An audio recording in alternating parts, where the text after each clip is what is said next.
जय श्री कृष्णा। माघ मास महात्म्य में इससे पहले के अध्याय में आपने सुना था कि किस प्रकार 5 कन्याएं एक ऋषि पुत्र को मोहित करने का प्रयास कर रही थी। वे पांचों की पांचों ऋषि पुत्र को अपने कामदेव रूपी बाणों से घायल करने का प्रयास कर रही थी, किंतु ऋषि पुत्र वहां से किसी अनिष्ट होने की आशंका से अदृश्य हो गए। अब सुनिए उसके आगे का आज का अध्याय। वह पांचों कन्याएं इस प्रकार विलाप करती हुई बहुत देर तक प्रतीक्षा करके अपने घर वापस लौट गई। जब अपने घर में पहुंची तो उनकी माताओं ने कहा कि आज इतना विलंब तुम सबने क्यों कर दिया। तब कन्याएं अपनी माता से असली बात को छुपा गई और कहने लगी कि माताश्री, हम तो किन्नरों के साथ क्रीड़ा करती हुई सरोवर पे थी।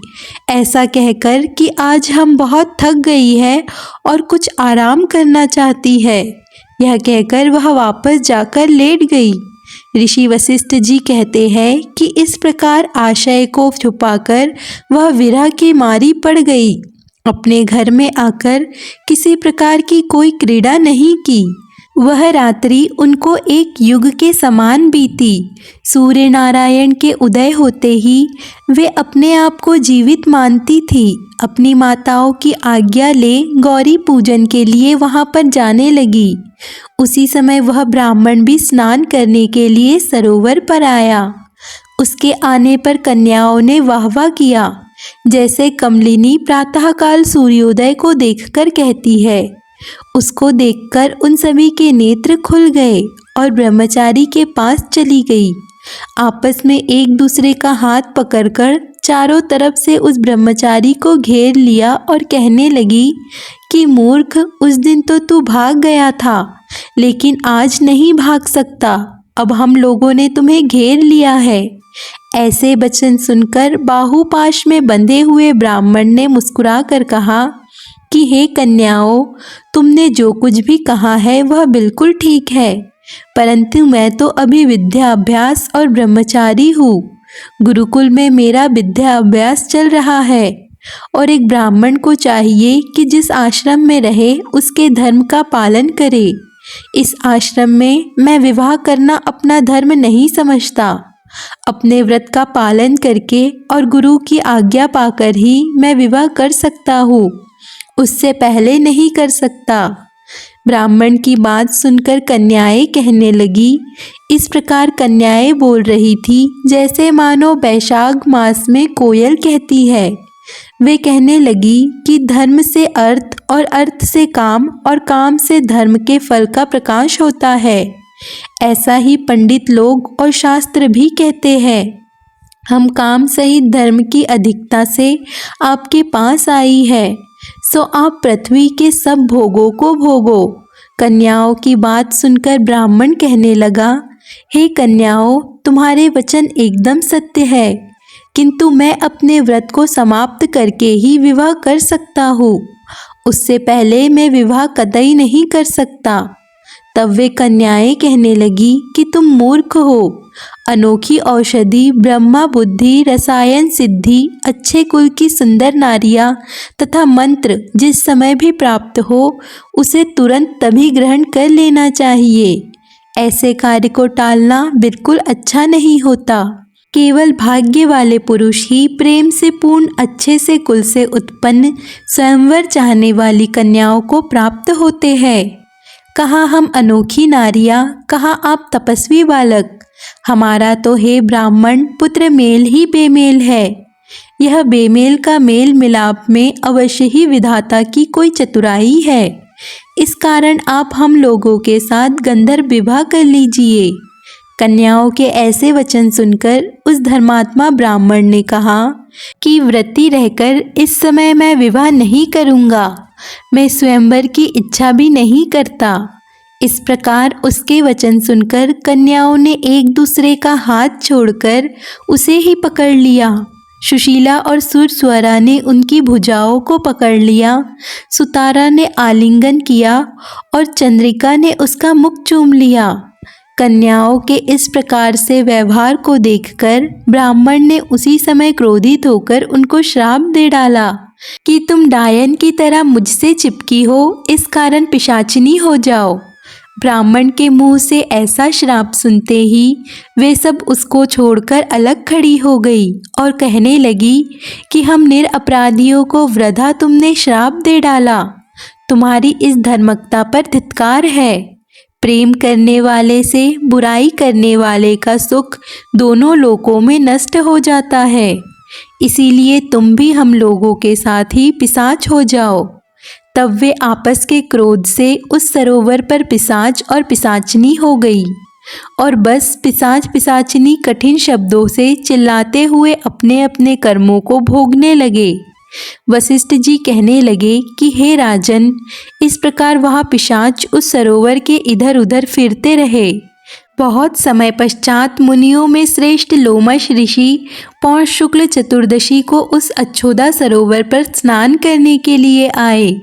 जब सुधा से अर्थात भूख से दुखी पिशाच ने उनको देखा तो उनकी हत्या करने के लिए गोल बांधकर उनके चारों तरफ से उन्हें घेर लिया। वेद निधि ब्राह्मण भी वहां पर आ गए और उन्होंने लोमश ऋषि को साष्टांग प्रणाम किया। फिर पिशाच ऋषि के तेज के सामने ठहर ही नहीं पाए और दूर जाकर खड़े हो गए। वेद निधि हाथ जोड़कर लोमश ऋषि से कहने लगे कि भाग्य से ही ऋषियों के दर्शन होते हैं। फिर उन्होंने गंधर्व कन्याओं और अपने पुत्र का परिचय देते हुए उस वृत्तांत को कहकर सुनाया और कहने लगे कि हे मुनिवर, यह सभी श्राप मोहित होकर आपके सामने खड़े हुए हैं। आज इन बालकों का निस्तार होगा, जैसे सूर्योदय से अंधकार का नाश हो जाता है। वशिष्ठ जी कहने लगे कि पुत्र के दुख से दुखी हुए वेद निधि ब्राह्मण के ऐसे वचन सुनकर लोमश ऋषि के नेत्रों में जल भर आया और वेद निधि से कहने लगे कि मेरे प्रसाद से बालकों को शीघ्र स्मृति पैदा हो। मैं उनका धर्म कहता हूँ, जिससे इसका आपस में ज्ञान विलीन हो जाएगा। वेद निधि हाथ जोड़कर कहने लगे कि हे महर्षि, धर्म को जल्दी ही कहिए, क्योंकि श्राप की अग्नि बड़ी दुखकारक होती है। तब लोमश ऋषि कहने लगे कि यह सब मेरे साथ नियम पूर्वक माघ स्नान करे, अंत में यह श्राप से छूट जाएंगे। मेरा यह निश्चय है कि शुभ तीर्थ में माघ स्नान करने से श्राप का फल भी नष्ट हो जाता है। 7 जन्मों के पाप तथा इस जन्म के पाप माघ में तीर्थ स्नान करने से ही नष्ट हो जाते हैं। इस अच्छोदा में स्नान करने से अवश्य ही मोक्ष की प्राप्ति होती है। राजयु और अश्वमेघ यज्ञ से भी अधिक फल माघ मास स्नान करने से मिलता है। इसीलिए संपूर्ण पापों का सहज में ही नाश करने वाला माघ स्नान भला क्यों ना किया जाए। तब लोमश ऋषि कहने लगे कि पूर्व काल में अवंती देश में वीरसेन नाम का एक राजा था। उसने नर्मदा के किनारे राजसोई यज्ञ किया। इतना ही नहीं, उसने अश्वमेघ यज्ञ भी किए। जितने खंबे सोने के बनाए गए, ब्राह्मणों को अन्न का भी बहुत सारा दान भी दिया और बहुत सारी गाय, सुंदर वस्त्र और सोने के आभूषण भी दान में दिए गए। वह देवताओं का भक्त और दान देने वाला था।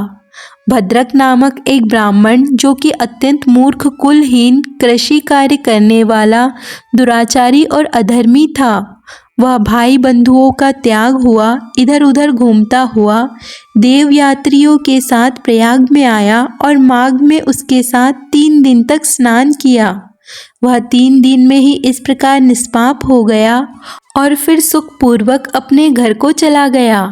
लोमश ऋषि कहने लगे कि वह ब्राह्मण और राजा दोनों एक ही दिन मृत्यु को प्राप्त हुए। तब मैंने इन दोनों को बराबर इंद्रलोक में देखा। तेज रूप बल, स्त्री, वस्त्र और आभूषण के दोनों एक समान दिखाई दे रहे थे। ऐसा देखकर उनके महत्म को क्या कहा जाए।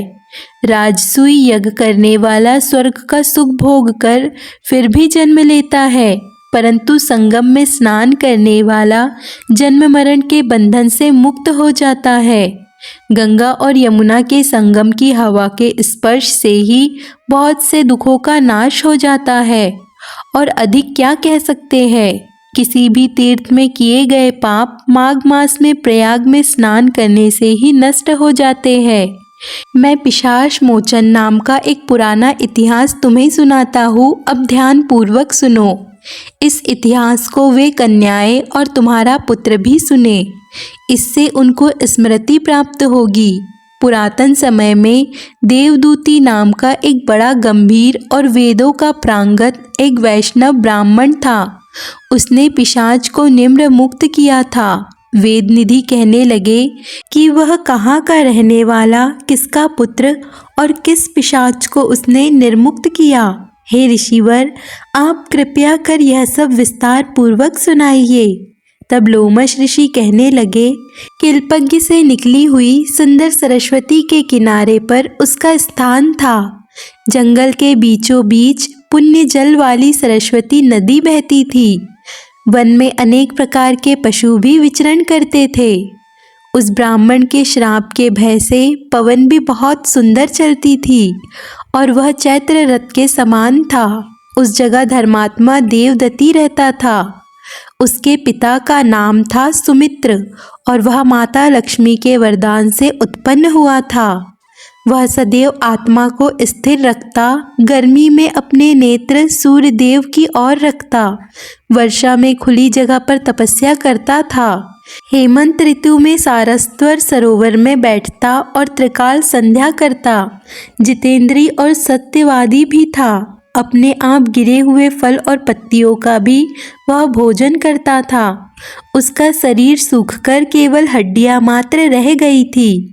इस प्रकार उसको तप करते हुए वहां पर 1000 वर्ष बीत गए।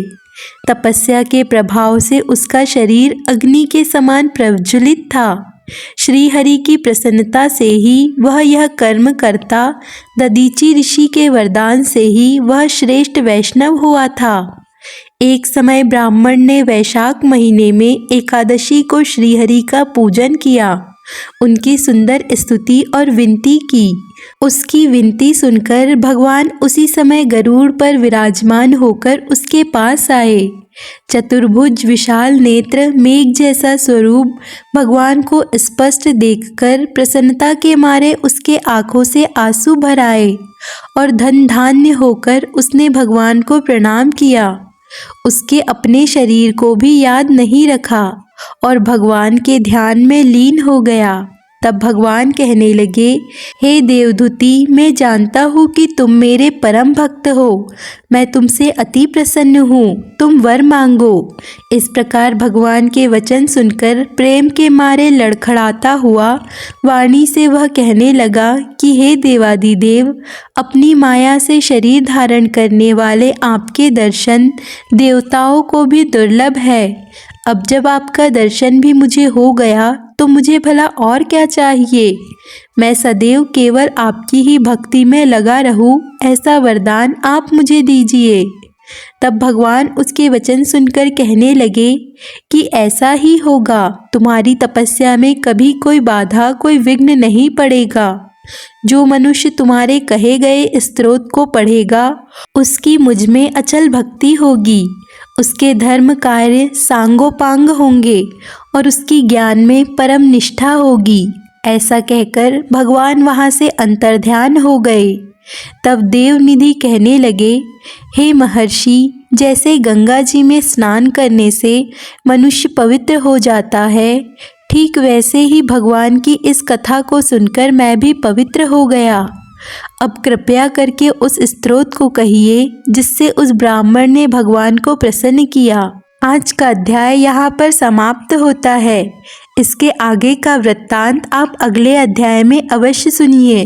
और अगर आपको आज की कथा पसंद आई हो तो प्लीज़ वीडियो को लाइक कर दे और चैनल को सब्सक्राइब कर ले।